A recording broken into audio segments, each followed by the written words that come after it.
From inside the Banner offices along the Inner Harbor, it is the Banner Ravens podcast. Paul Mancano and Jonas Shaffer together again in person. Jonas, how does it feel to be sitting next to the host, one of the hosts, co-host of the Banner Ravens podcast, and never forget it?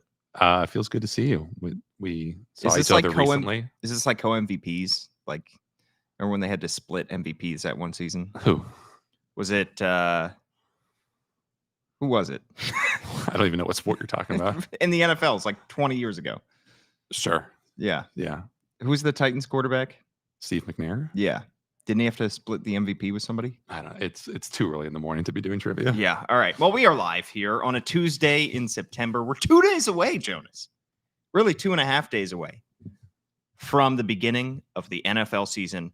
The Ravens playing the Chiefs. On today's show, we're going to preview that game. The narratives swirling around that game. I'll have a word of the day. We'll give our score predictions, as always, as we get back into these preview podcasts, Jonas. Feels good. Feels good to be actually previewing a live NFL game that Lamar Jackson will be playing in. But first, Jonas, let's talk about the return of Snoop. Tyler Huntley is back with the Ravens, and Eric DeCosta had it all the way. He had us fooled the entire time. He had us go through the rigmarole of training camp and us debate and claw our eyes out over Josh Johnson, and then brings back Tyler Huntley anyway on the practice squad. What's the over-under, do you think, on the number of times we say Tyler Huntley during the rest of the season? Do you I think hope it's low. Yeah, I know. That's what I'm saying. Like, if I said it at 20.5, would you hit the over or the under? Probably the over. How about that? Yeah, I mean, I think if it is the over, then we're talking about how this team is going to be drafted in the top 10 next year. Probably, yeah. I mean, yeah, you hope your backup quarterback doesn't matter, but at the end of the day, when he does matter, he matters the most. And I'm glad that they got Tyler Huntley back because I was not feeling great about Josh Johnson, despite that excellent performance where he went 11 for 11 in week 2 of the preseason.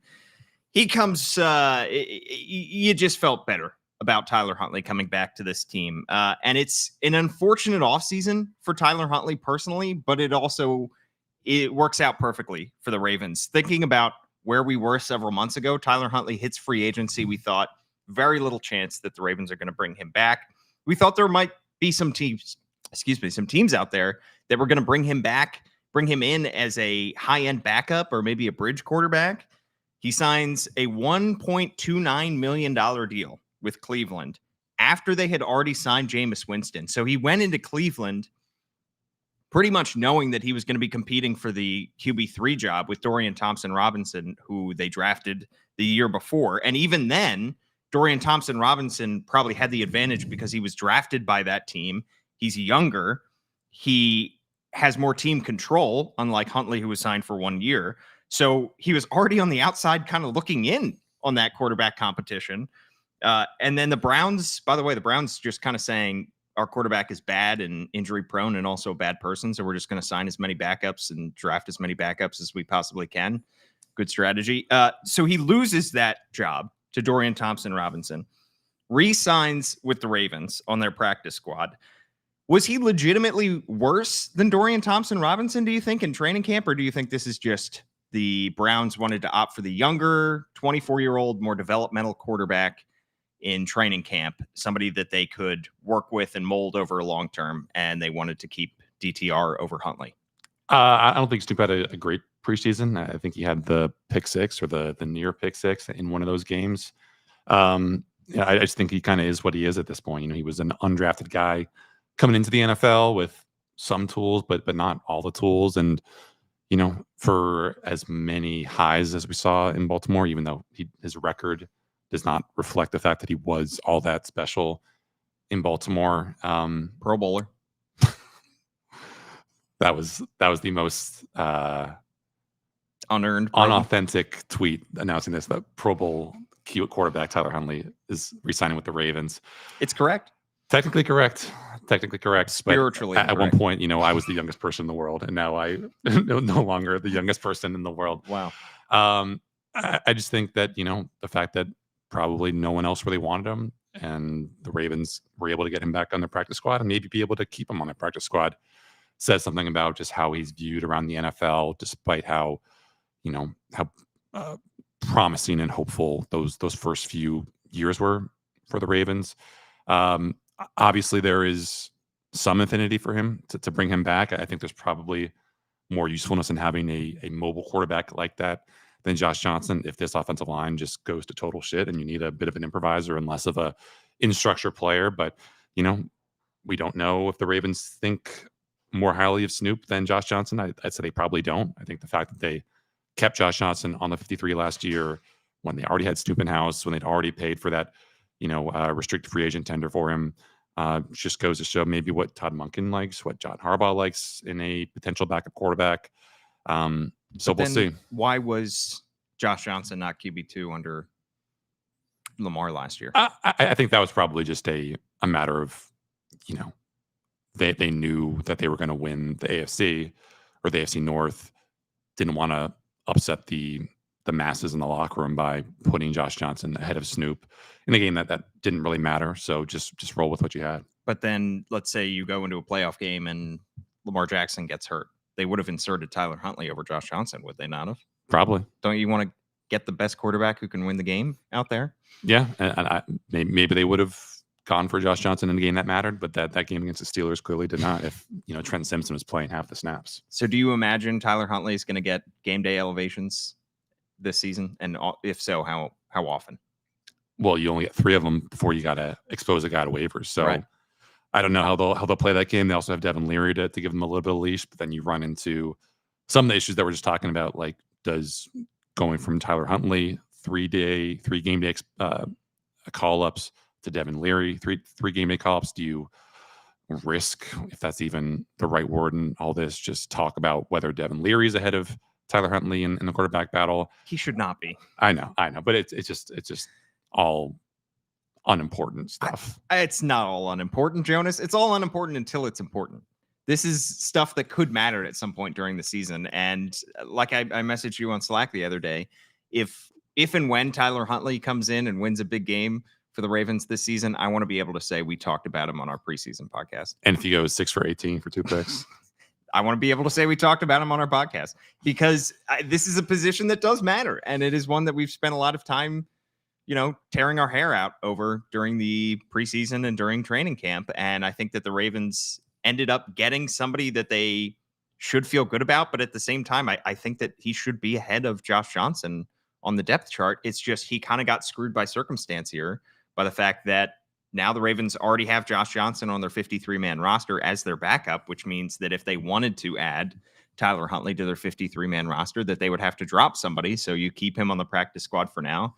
And I don't know how often he's going to get the call up, and you hope that it won't matter at all. And you hope that Lamar Jackson stays healthy, but that's not how the NFL works anymore. There are 17 games with Lamar Jackson or any quarterback. You're going to have a backup play at some point in a blowout or because of health. So this is a position I think that is going to matter at some point during the course of the season. I think we can all agree that Tyler Huntley is probably the most qualified practice squad quarterback in the NFL. And we can leave it at that. Yeah, until Ryan Tannehill gets signed by some team. He's not going to be on the practice squad. Let's go to our word of the day, Jonas, because this is my word of the day this week. Hiccup is my word of the day. Do you know what it comes from? Looking like it's of German origin. Paul. Yes, Low German, in fact, not High German. Low German, Hocket, which is basically the sound that you make when you have a hiccup. A technique in medieval music composition in which 2 or 3 voice parts are given notes or short phrases in rapid alternation, producing an erratic hiccuping effect. That's what a Hocket is. And hiccup itself is a quick, involuntary inhalation that follows a spasm of the diaphragm and is suddenly checked by closure of the glottis, producing a short, relatively sharp sound. Do you want to define glottis, Paul? Yeah, glottis is like somewhere in the throat. The reason I'm using hiccup, Jonas, as my word of the day here is because Eric DeCosta said in his preseason media availability, talking about the offensive line, that, quote, we may have a couple hiccups along the way, end quote. Yeah, I think so. I think there are going to be a few hiccups with this offensive line. They're replacing 3 starters out there. And I think this is going to be the story of the season until it's not. It was the story of the offseason. It was the story of training camp and the preseason. They're being thrown into a tough environment 2 days from now in Kansas City with 3 new starters along that offensive line.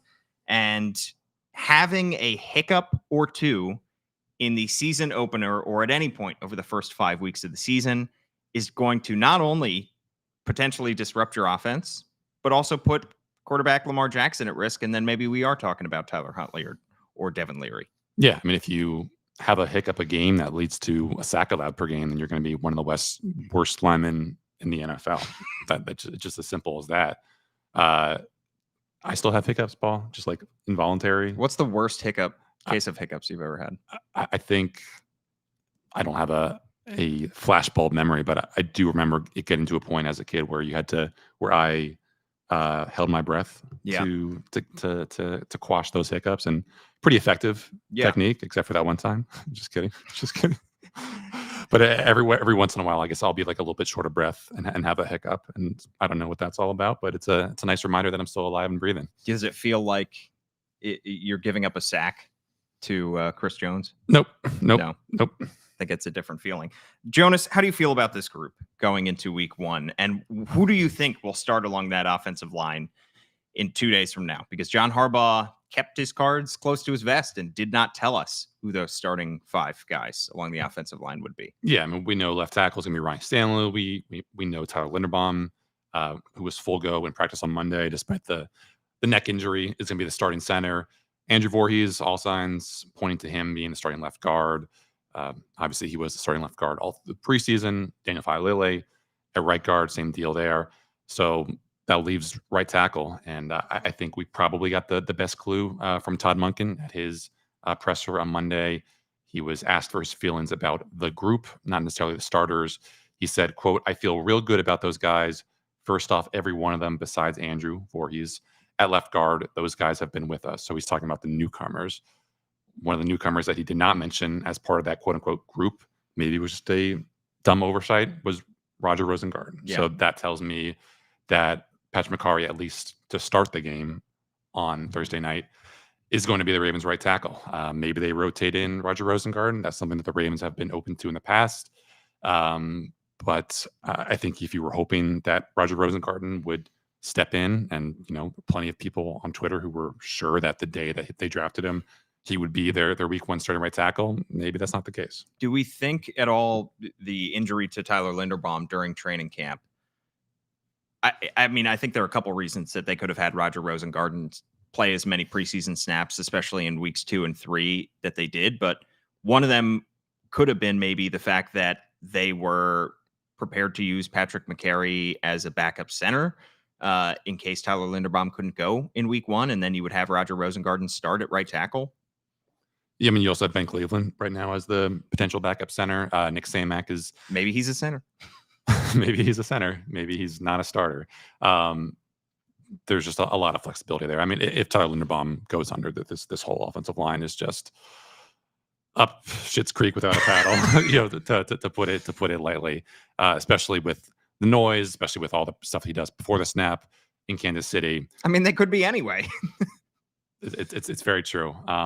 So we'll see. I mean, it's going to be hell for whoever is lining up on the edges there, because you can be lining up against George Karlaftis one play. You could be having to block a cornerback who's coming on a slot blitz the next. You'd be lining up against Chris Jones on a 3rd and long. It's not going to be easy. You're not going to know what punch is coming on any given drop back. And I think that's why they might opt for the veteran in McCarry. But at the same time, if somebody else on that offensive line goes down over the course of the game, McCarry is your super utility backup who can slot into any one of those spots. Ben Cleveland can back up both guard spots in theory and maybe can back up center. But would you slide Patrick McCarry over to fill in one of those spots? Would you slide Josh Jones in to fill in at left tackle and try to keep the group the same? Or would you move McCarry to one of those spots and then have Roger Rosengarten in at right tackle? He can. These are questions pretty much you don't want to answer. Yeah, I know. He can go pretty much anywhere. And I guess it is a necessary question, because you think about all the week 1 injuries to that starting offensive line that we've had in recent years. Even going back to the game in Vegas a couple years ago, where the Ravens lost Tyree Phillips, I think, to a knee injury in like the second quarter.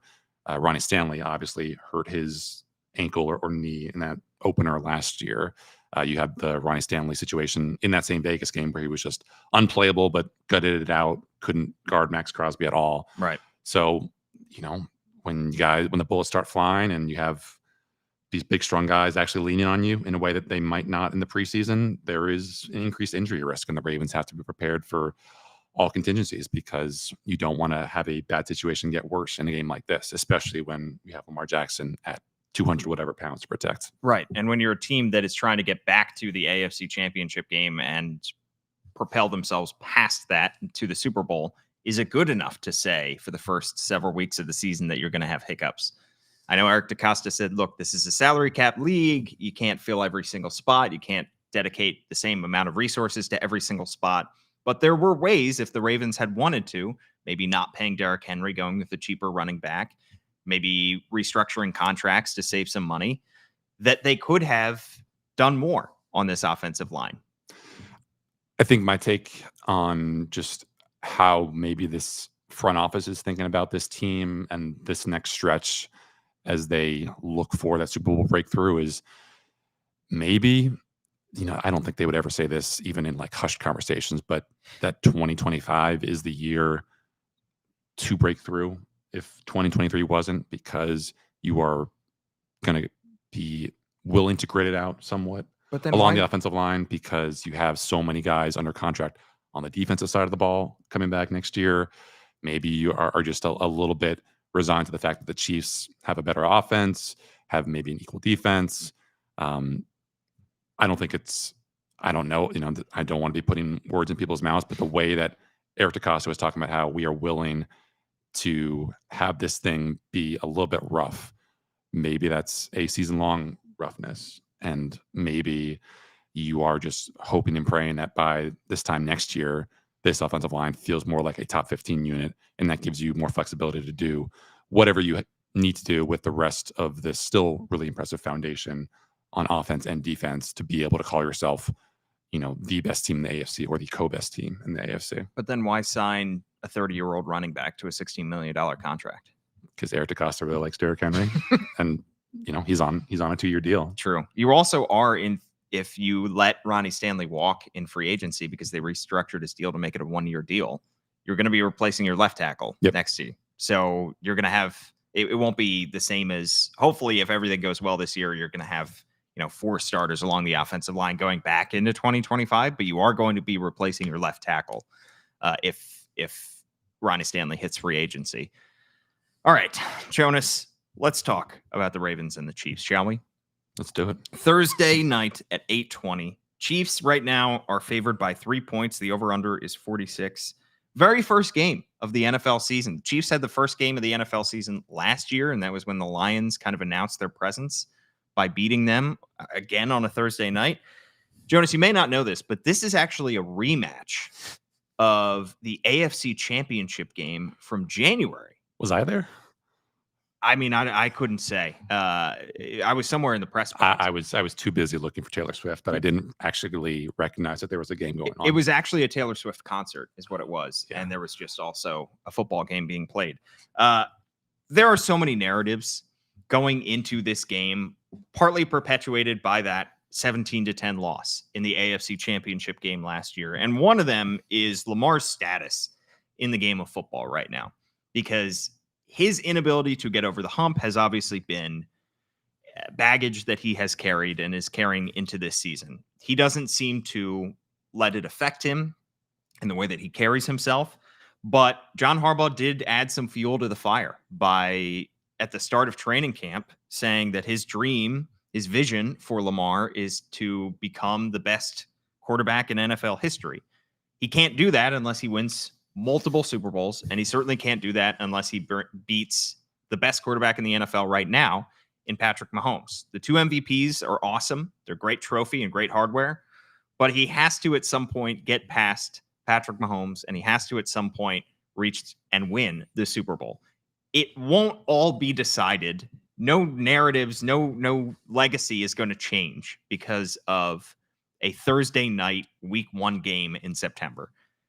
It would help for a week, get people off his back if Lamar were to put the team on his back and win this game, but it's not going to change the outcome of the AFC Championship game, and it's not going to matter when and if these two teams meet again in January. Yeah, I mean, there's nothing Lamar can do in this game to convert the haters into lovers. He could pass for 300 yards, 500 touchdowns, barnstorming victory for the Ravens, and you're still going to have people on like the Steelers subreddit calling him Lamar RB, that old dumb nickname. It is still interesting just to see, even in NFL front office circles, how much skepticism there is about Lamar as a viable, best in the game type force. You look at Mike Sando's quarterback tiers for the Athletic, came out just a week or two ago. Lamar, 2 MVPs, still on tier 2. Obviously, Mahomes is going to be number 1 with a bullet basically until he retires from the game. But Josh Allen, number 2, no quarterbacks. Just the 1 AFC Championship game appearance to match Lamar. Joe Burrow, no MVPs. Obviously, he made it to the Super Bowl, but he's maybe as injury prone as Lamar is, if not more, at this point. And so, with the gauntlet the Ravens have coming up, Mahomes in week 1, Dak Prescott week 3, Josh Allen week 4, Joe Burrow week 5, there is this opportunity, if it's a clean sweep or a 4-1 record, and Lamar's doing yeoman's work like he usually does in September or October, for him to establish himself as the kind of quarterback that everyone can get behind. But it's going to be tough because of the defenses on that schedule, because of the offensive line, just because of how good those opposing quarterbacks are, for him to come away looking like the no doubt best thing in the NFL. So how much narrative weight do these games hold? I guess just, we'll know when we see First Take the next day. But it's more important that this team somehow find a way, whether it's with Lamar doing enough or Lamar just going total, video game mode to get this team at least a couple wins, because you don't want to dig yourself a hole this early in the season and then not even get yourself into a situation where all of the doubts and all of the narratives about your postseason success are moot because you aren't getting a spot at that table come playoff time. Right. And I think you bring up a good point, which is a lot of other quarterbacks, a lot of other high-end quarterbacks seem to have excuses made for them. And Josh Allen probably is the best example of that, of a guy who has never made the Super Bowl and yet seems to be the media darling every year and seems to be on some lists put ahead of Lamar Jackson. I think on most lists. Yeah, most lists. At least most non-player lists. Right. Put ahead of Lamar Jackson in terms of quarterback class, despite the 2 MVPs that Lamar has. This is an interesting and different test for Lamar, and it's been a test every year. We've seen a lot of moribund wide receiver cores on this team and working with Lamar throughout the course of his Ravens career. This is an okay wide receiver core. Probably not top end of the NFL, probably not, top 10, but this is a different test in terms of the offensive line. I'm not sure if he's been behind as uncertain an offensive line ever in his Ravens career. Maybe that 2020, 2021 season. I forget the Alejandro Villanueva year. Sure. I think that season PFF had them as like the 21st offensive line, which is maybe better than some people would attest to, considering just how much of a swinging door some of those lines felt like. You think about the Bills game in that playoff. I think it was the 2020 season where they just could not protect Lamar, and Lamar just couldn't get out of harm's way that game. But yeah, I mean, like, there is a realistic possibility that this is like a bottom 10 offensive line in the NFL. And what does that look like for Lamar? Right. And if he can overcome that miraculously, first off, you hope that the offensive line is just better than expected and he's not having to run for his life and he's not having to overcome it. But if it is as shaky as we kind of expect, as there are as many hiccups as Eric DeCosta expects, his ability to overcome it will say a lot about his ability to overcome circumstances and his place in the game. I mean, he already is cemented in our minds as a top 3 quarterback in the NFL and probably top 2. But maybe to quiet the haters, maybe to quiet the doubters, it would go a long way to say, look, he has overcome bad receiving cores in the past, and now he's overcoming another bad offensive line. that is something that, media members give Mahomes credit for in the past. They gave him a ton of credit, deservedly so, last year for overcoming a bad wide receiver core and still winning the Super Bowl. And now it's up to Lamar to elevate those around him and be that force multiplier. Yeah, but you're also going to need help from your coaching staff and from your receivers and from everyone else involved in that whole passing operation. I mean, yeah, obviously, I think Tua Tagovailoa in Miami is a smarter processor or has been coached to be a quicker trigger than Lamar in Baltimore, but he's needed to be because that Miami offensive line is no bueno, and he gets the ball super quickly. Lamar has a little bit more freedom. He obviously has a little bit more playmaking juice, where the Ravens give him that latitude, but the Ravens might need to lean into the Miami-ness of it all, where you have a system where you can get that ball out, in 2.5 seconds as opposed to 3 seconds, right, and have it be somewhat limiting air yard wise. But what's more important than your quarterback's health? Nothing. Jonas, can we finally stop talking about the Justin Tucker, Travis Kelce beef? We personally have not even started talking about it this offseason. Not at all this offseason. Has anybody been talking about it truly throughout the offseason? I think that was one of those narratives that quickly died after the game. And Justin Tucker did do his best to quash it after the game, and he did his best to quash it this week too. Because you remember before that AFC Championship game, he was attempting kickoffs on the field, and Travis Kelce went up and moved his stuff so that Patrick Mahomes could warm up. And then he went on his podcast afterwards, dropped some F-bombs, talked about how it's not, tradition. It's tradition that the quarterback will have to take that space, and that space should not be taken by a kicker in that instance.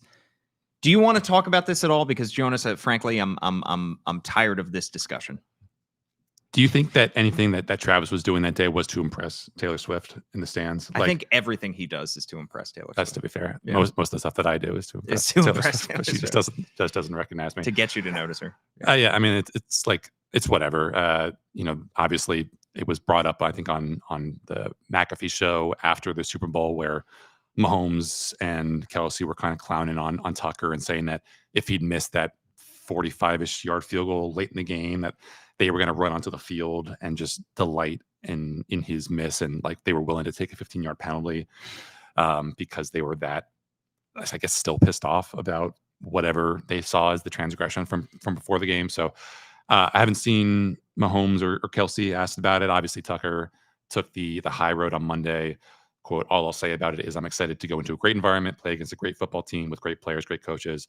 Maybe if he hits the game-winning field goal, he'll start feeling himself a little bit more. Maybe he'll keep his, mouth, I don't want to say shut. Maybe he'll stay humble at the post-game press conference, and we'll have to wait until like Marlon Humphrey does an Instagram live and he catches Justin Tucker doing some outrageous shit on the plane ride home. But I think everyone is probably looking to find a more rich narrative to talk about than whatever happened before the game. Yeah, I think that was an instance of Travis Kelce wanting to set the tone, because remember early in that game too, he was getting very verbal in defensive players' faces. He had a great game. Drew a 15-yard penalty on Kyle Van Noy for talking. Exactly. And ended up having a 116-yard touchdown performance. He backed it up.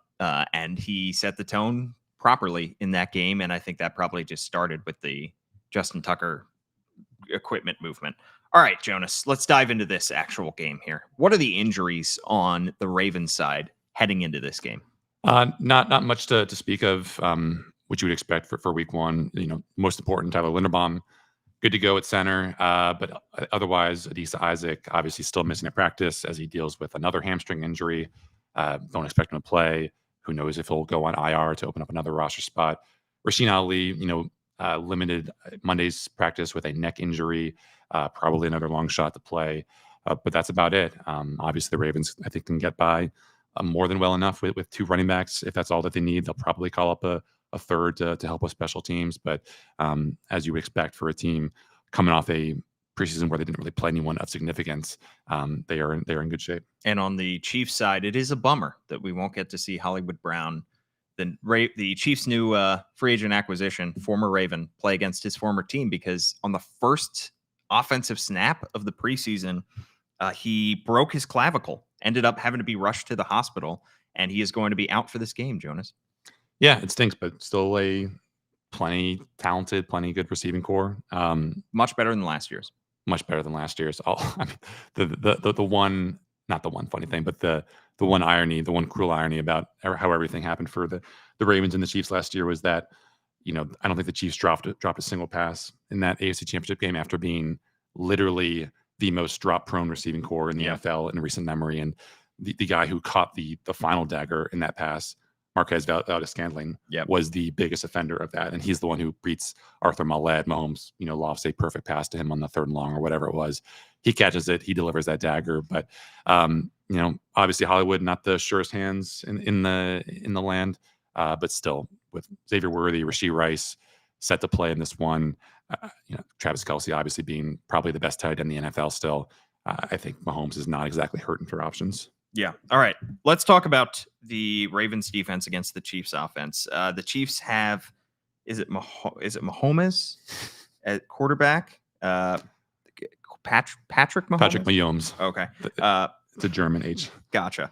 Of course, Travis Kelce that you mentioned, Isaiah Pacheco, who was held to just 68 yards on 24 carries, but did have a touchdown in that AFC Championship game last year. Rashee Rice, you mentioned, involved in a hit and run in March while allegedly racing another driver. The incident left several people injured, and he was charged with 8 felonies. He was also accused of punching a photographer in May, and charges were dropped. He's not been suspended. We thought for sure when the news was coming out that he would not be playing in this game. However, we have yet to hear anything from the NFL as to whether a suspension is coming at all for Rashee Rice. Yeah, they're just going to let the legal process play out. I think the NFL officials had a conference call maybe a week or so ago where they basically said, we're just going to wait for the legal process to play out, like I said. And at that point, if it is the middle of the season, maybe he gets the suspension for the playoffs. But I think more likely, unfortunately for the Ravens, it's probably like a assuming he's found guilty and, innocent until proven guilty, yada, yada, blah, blah, blah. But I think if the Ravens are going to face Rashee Rice a second time this year, or if they're going to face the Chiefs a second time this year, it's probably going to be with Rashee Rice on that roster. Yeah. And the Chiefs also have some questions on the offensive line. They're starting rookie Kingsley Suamataia, who was taken 1 pick after Roger Rosengarten in that 2nd round. They're starting him at left tackle. How do you think that this Chiefs offense is going to attack first-year defensive coordinator Zach Orr? And do you think Zach Orr has any things up his sleeve in order to attack the Chiefs here? I do think that is the operative word here, which is attack. I think maybe it's just how we in the Baltimore media have framed questions, but I think there is this expectation that Zach Orr is going to be more blitz happy. Obviously, not exactly a high bar to clear. I think the blitz rate for the Ravens last year under Mike Macdonald was like bottom 5, bottom 8. It was not exactly a situation where you would expect 5 or 6 guys to be coming after the quarterback. They would send second level pass rushers, but it would be, you're dropping a outside linebacker or defensive lineman from the other side. So Patrick Mahomes, pretty much the greatest thing since sliced bread against whatever kind of coverage you throw, but especially against the blitz, that is just something he has always known how to deal with.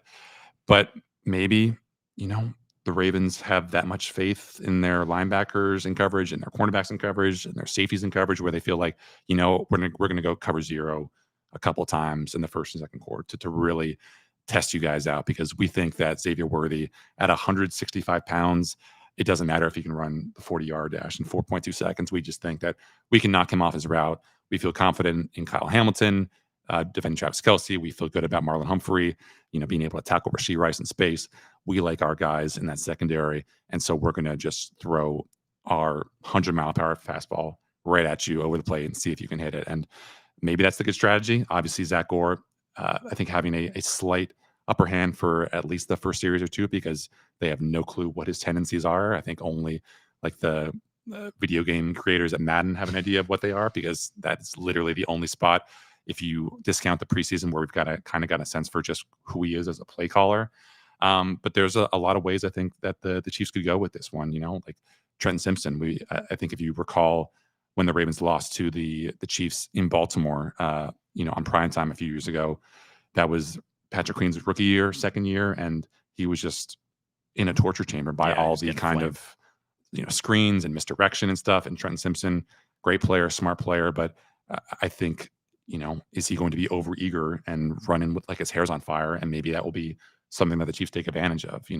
Is our Darius Washington going to be picked upon as a guy who is smaller, not as heavy? Can you expect him to tackle in space with all the great side to side speed that the Chiefs have?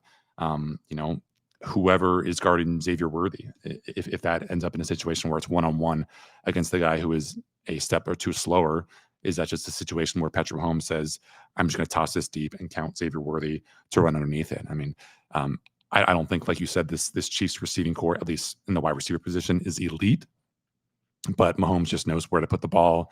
Andy Reid knows how to get guys open. And I think it's going to be obviously a huge test for these guys being in this kind of environment and having to make sure that everything is all systems go. Yeah. And you're talking about Travis Kelce being in his age 34 season, and he has been ageless. I remember the first half of last year, there was some talk that, he's finally starting to show signs of slowing down. And in the second half, turned it on. And this is a Chiefs offense that last year during the regular season was just kind of middle of the pack, 15th in the NFL in points per game. They were 19th in yards per game, and it just didn't matter when it came to the playoffs. Of course, they only scored 17 against the Ravens in the AFC Championship game, but that was with Mike McDonald. That was on a cold day in Baltimore. We'll see if things change on a probably warm night in Kansas City on Thursday. Yeah, I mean, I think the thing with Travis Kelce is, at that age 34 season, you are preparing for the long haul. You can't win the Super Bowl in early September. Right. So how many snaps is he actually going to play? Like if it's only 50-60% of the snaps, then you can have some snaps where you are not exactly worried about over the middle or Patrick Mahomes improving and just, Travis Kelce operating out of structure in the way that only he can. So I think that the Chiefs are going to have to be mindful of that, and that could work to the Ravens' advantage. Obviously, if it's a high leverage spot where the Chiefs have to get a first down, or if they're in the red zone, then you expect Travis Kelce to be there on the field. But, it could work to the Ravens' advantage where, because of this guy's age, they feel less threatened about what Patrick Mahomes can do in this passing game on a normal drop back. And on the other side of the ball, the Chiefs, of course, had an elite defense last year. It's what held the Ravens to 10 points in the AFC Championship game. Few different names along that defensive side of the ball. L'Jarius Sneed was traded to Tennessee for a third-round pick and a swap of sevens. They have some young guys that are still getting better, like Trent McDuffie and George Karlaftis.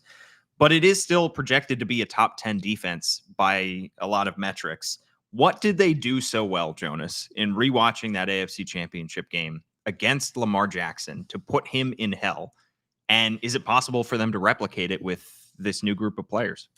Yeah, I think it's probably going to be tougher on the back end for the Chiefs just because you lose, L'Jarius Sneed, who was just such a great guy in press coverage where, if you are blitzing Lamar as much as the Chiefs did last year, you need a cornerback who can win within those first couple seconds just so that the guy doesn't get automatic separation.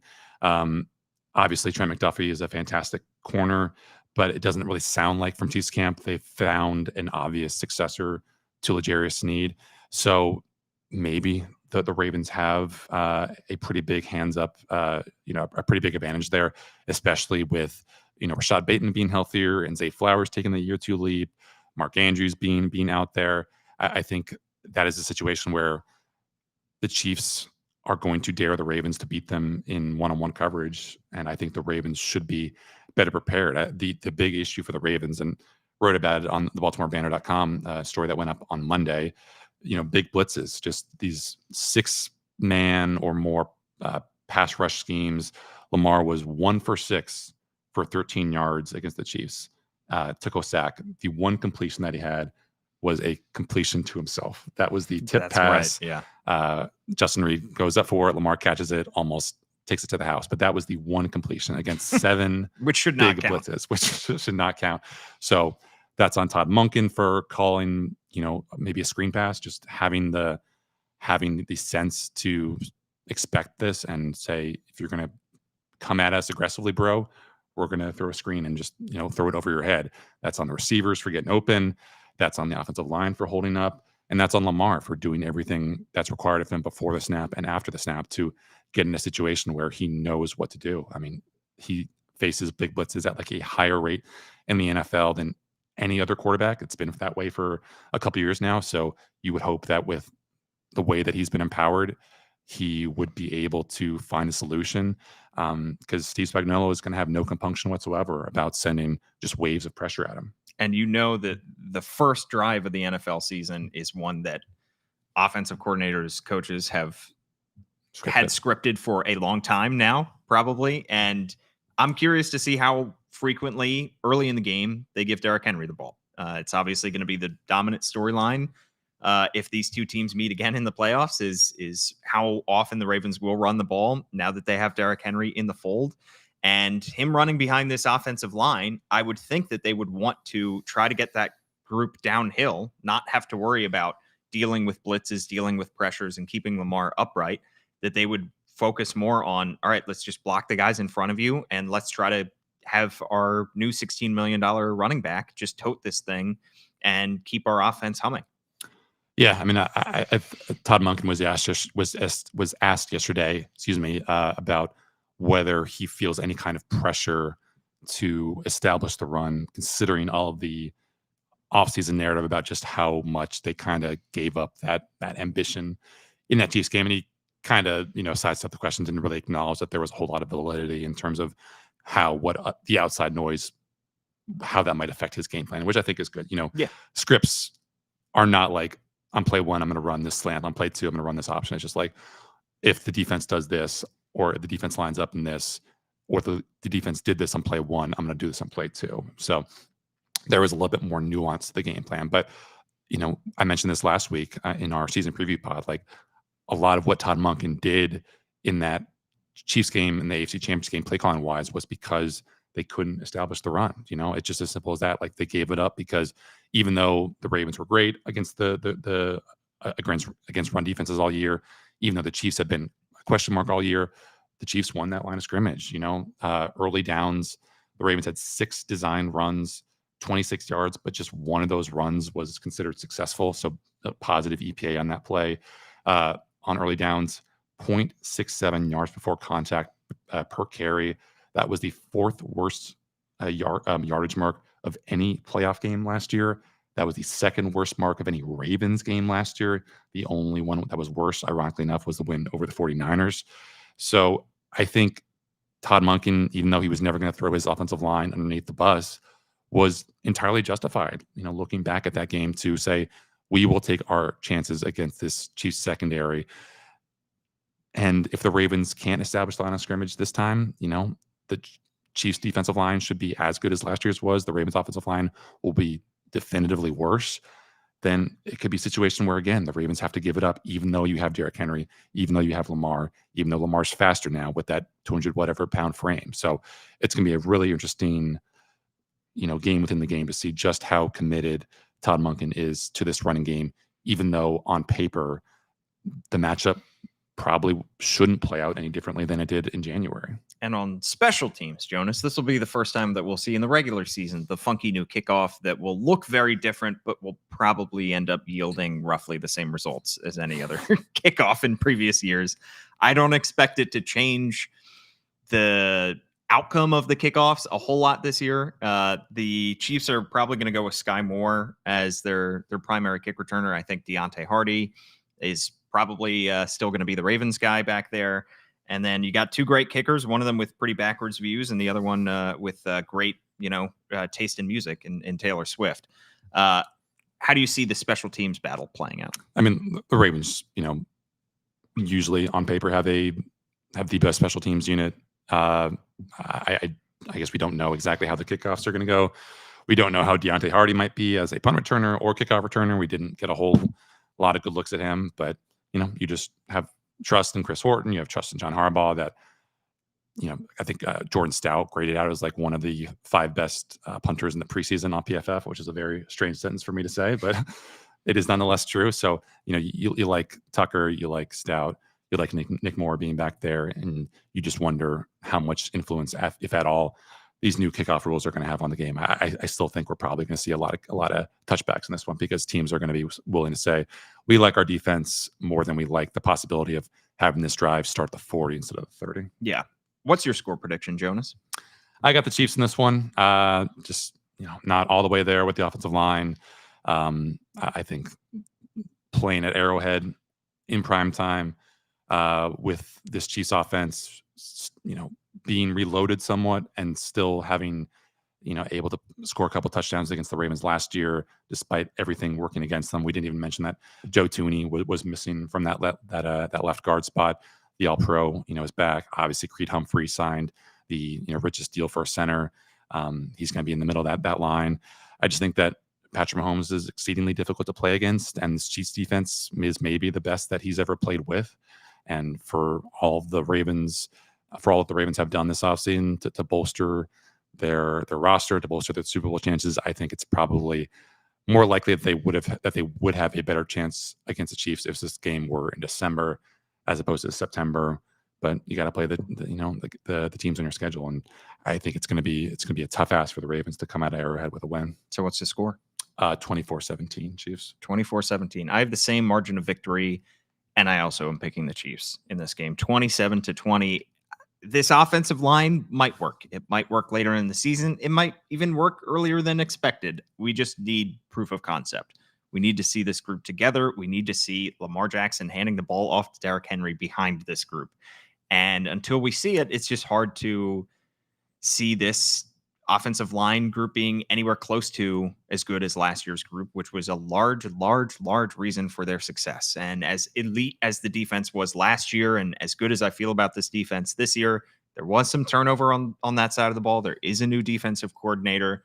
And a lot of their defensive success last year was the offense blowing teams out. I mean, number of teams that they blew out in the first half, like the Seahawks and the Lions and the Dolphins, those opponents had to try to catch up. And we saw time and time again, the Ravens take advantage of teams that were playing from behind.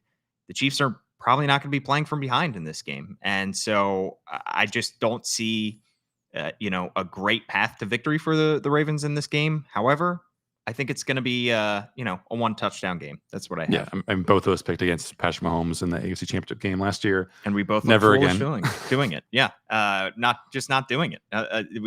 Not gonna happen. Not gonna happen. All right, our next podcast, Jonas, will be Thursday at like 12:30, 1 a.m. Probably. You from Arrowhead, me from my apartment in Baltimore. You excited to get some barbecue in KC? Yeah, don't know where I'm going yet. But Jack Stack. Jack Stack. Okay. Yeah, get some burnt ends. Burnt ends. Right near Union Station. Would highly recommend. See the World War I Museum while you're out there as well. Okay. All right. Are you flying in Thursday or Wednesday? Wednesday. There you go. I'll buy you some tickets, Jonas, online. That'll be my gift to you. Okay. Wow. At Jonas_Shaffer is his Twitter handle. I'm at Paul Mancano. Of course, subscribe to the Baltimore Banner, $1 for 6 months, where you can read all of Jonas's great work and Gianna Hahn's great work and Kyle Goon's great work. That is your place to go. Also, happy birthday to my sister. I was not able to be there for her birthday yesterday, but a big happy birthday to Laura Mancano. I'm excited, Jonas. Season is finally here. It's finally here. We can stop talking about backup quarterbacks. We can. No, we can't. We can't. Thank you for indulging me, by the way, with I could tell you were doing it through gritted teeth, but the first 10 minutes of the podcast, I appreciate the opportunity to talk about Tyler Huntley. I know that you have QB2 printed somewhere on your body as a means of what's really important to you. At some point during the season, I'm going to release my QB2 rankings, and you're going to sign off on it. Okay. All right. Thanks so much for tuning in. Please like, rate, review, subscribe, give us a thumbs up.